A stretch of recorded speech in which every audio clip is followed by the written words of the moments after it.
بسم اللہ الرحمن الرحیم۔ ان لوگوں کے لیے میں کہنا چاہوں گا جو لوگ موت کی تمنا کرتے ہیں، دنیا کے مصائب سے اور پریشانیوں سے بدحال ہو کر، کہ موت کی تمنا کرنا یہ جائز بھی نہیں ہے شریعت میں۔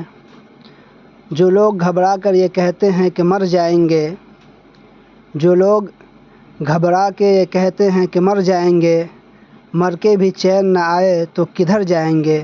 محترم بزرگوں اور دوستو، آپ اس دنیا کے اندر آئے ہیں تو اچھے اعمال کیجیے گا، پھر مرنے کے بعد آپ کو صحیح طور پر وہاں آرام، سکون، راحت ملے گا۔